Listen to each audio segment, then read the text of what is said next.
नमस्कार दोस्तों, जय गुरुदेव टीचिंग पॉइंट में आपका हार्दिक अभिनंदन है।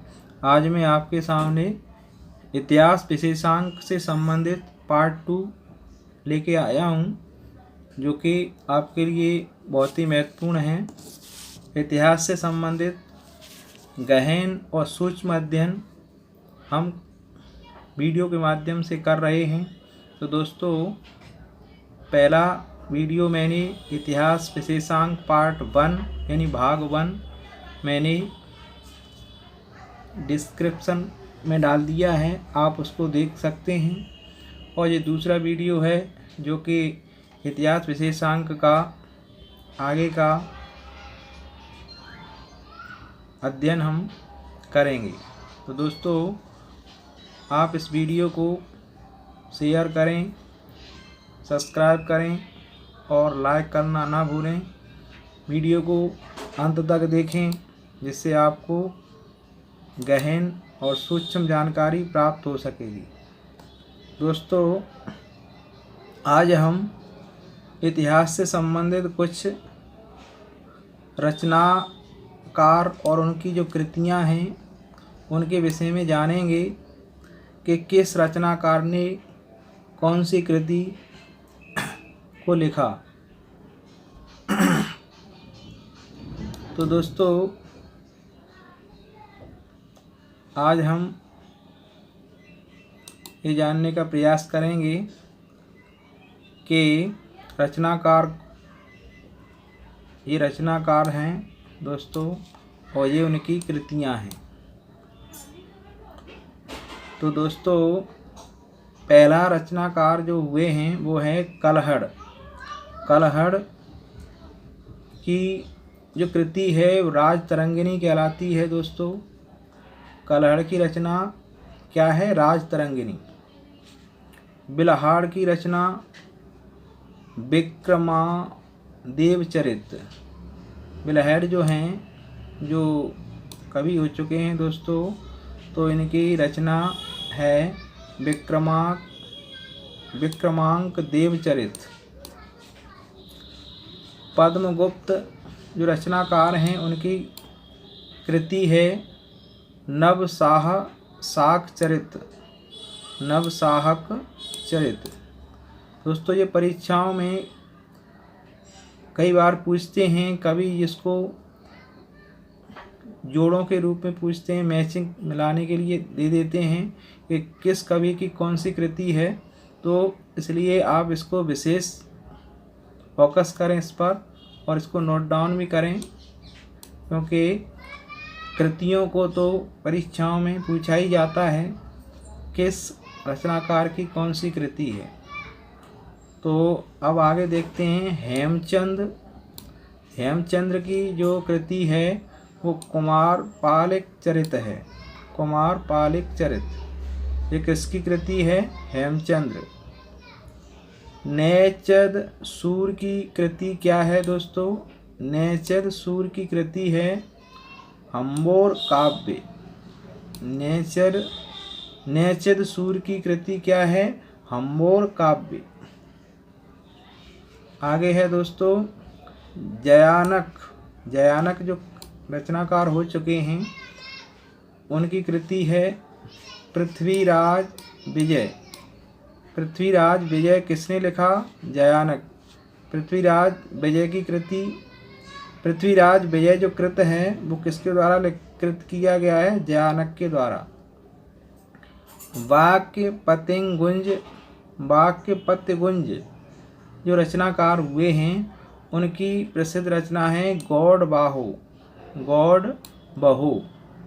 बहो। ये कृति किसकी है? वाक्यपत्यगुंज। आगे है दोस्तों संध्याकर नंदी की रचना। संध्याकर नंदी की रचना है रामपाल चरित। और हेमचंद्र की रचना है दोस्तों बृहत कथा मंजरी है। क्षेमेंद्र की जो रचना है वो क्या है दोस्तों? बृहत कथा मंजरी। तो दोस्तों, आपने इस रचनाकार और उनकी कृतियाँ देखी। कलहड़ राजतरंगिणी किसने लिखी? कलहड़ ने। कई बार इसको कई बार परीक्षाओं में पूछा गया है कि राजतरंगी के रचनाकार कौन हैं? तो कलहड़ हैं। विक्रमाक देवचरित किसकी कृति है? बिल्हाड़ की। नवसाहक शाक चरित किसका है? पद्मगुप्त का। कुमार पालिक चरित किसकी है? हेमचंद्र की। इसी तरह से हम्बोर काव्य किसका है? नेज दू सुर। और पृथ्वीराज विजय किसकी कृति है? जयानक की। और गौड़ बाहो किसकी कृति है? भाग्यपत गुंज। रामपाल चरित किसकी कृति है? संध्याकर नंदी। और बृहत कथा मंजरी किसकी कृति है? क्षेमेंद्र की। तो दोस्तों, ये आपने रचनाकार और उनकी कृतियों को देखा।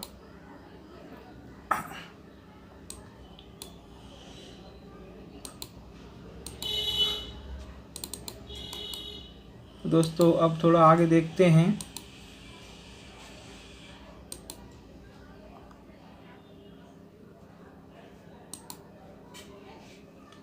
अब थोड़ा अभी आपने कृतियों के विषय में देखा।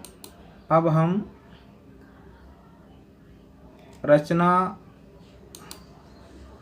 प्रमुख संप्रदाय, मत और प्रतिपादक, इनमें से कई महत्वपूर्ण प्रश्नों को समाहित किया जाता है। कई बार परीक्षाओं में इनको पूछ लेते हैं कि कौन से संप्रदाय के कौन प्रतिपादक हैं। तो यहाँ पर प्रमुख प्रतिपादकों के विषय में बताया जा रहा है। दोस्तों, यहाँ थोड़ा उसको ऐसे कर लेते हैं।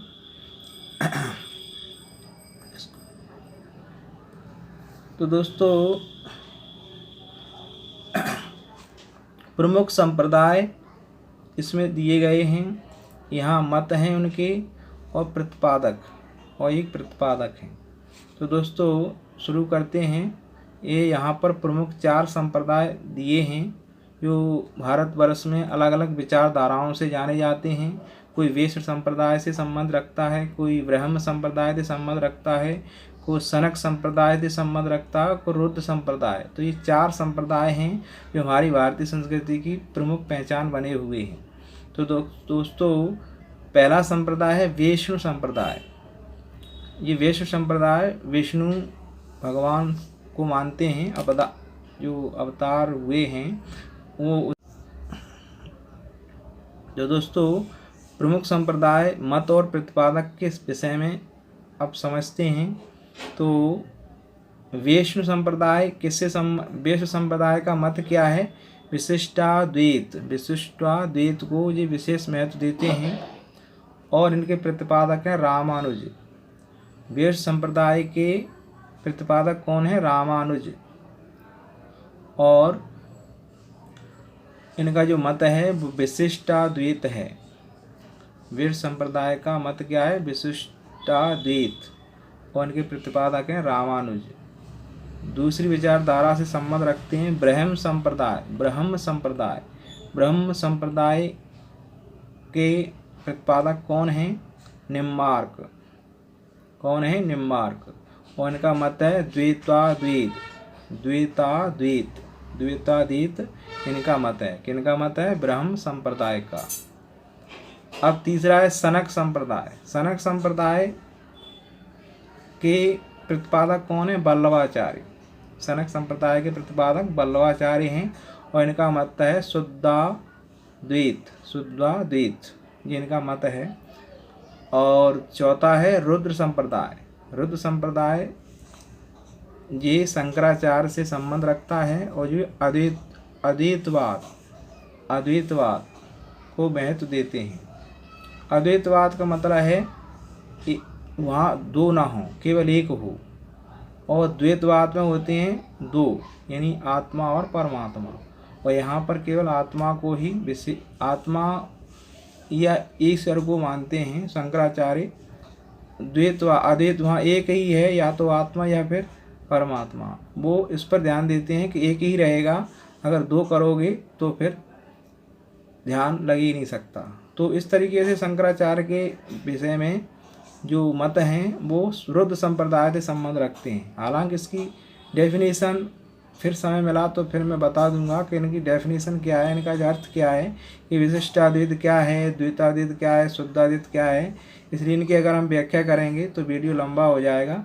इसीलिए हमें केवल एग्जाम से संबंध रखना है कि हमें केवल इतना याद करना है कि वैष्णव संप्रदाय के प्रतिपादक कौन हैं, उनका मत क्या है। तो वैष्णव संप्रदाय का प्रतिपादक थे रामानुज, उनके मत था विशिष्टाद्वैत। और ब्रह्म संप्रदाय किससे संबंध रखता है, द्वैताद्वैत से, और इनके प्रतिपादक कौन है, निम्बार्क। और सनक संप्रदाय किससे संबंध रखता है, वल्लभाचार्य जी से, और उनका मत था शुद्धाद्वैत। और रुद्र संप्रदाय किससे संबंध रखता है दोस्तों, शंकराचार्य से, और ये अद्वैतवाद पर विश्वास करते हैं। तो 4 प्रकार की विचारधाराएं हमारी भारतीय संस्कृति की पहचान है। कोई वैष्णव संप्रदाय को मानता है, कोई ब्रह्म संप्रदाय को मानता है, कोई सनक संप्रदाय को मानता है, कोई रुद्र संप्रदाय को मानता है। तो दोस्तों आपने इस वीडियो को पूरा देखा, इसके लिए आपको बहुत बहुत धन्यवाद। आगे के पार्ट में मैं आपको और इतिहास से संबंधित जानकारी दूंगा, इसलिए इस वीडियो को सब्सक्राइब ज़रूर कर लें, क्योंकि इतिहास एक ऐसा विषय है जो हर परीक्षार्थी के लिए बहुत ही महत्वपूर्ण है। चाहे वो किसी भी सब्जेक्ट से संबंध रखता हो, किसी भी परीक्षा या किसी भी स्टडी तैयारी से संबंध रखता हो, तो सबके लिए इतिहास का ज्ञान होना ज़रूरी है। और इसलिए मैं कहूँगा कि इस वीडियो को 1 बार 2 बार 3 बार देखें और अच्छे से देखें, जिससे कि आपको एक एक पॉइंट अच्छे से याद हो जाए। तो वीडियो देखने का बहुत बहुत धन्यवाद। नमस्कार।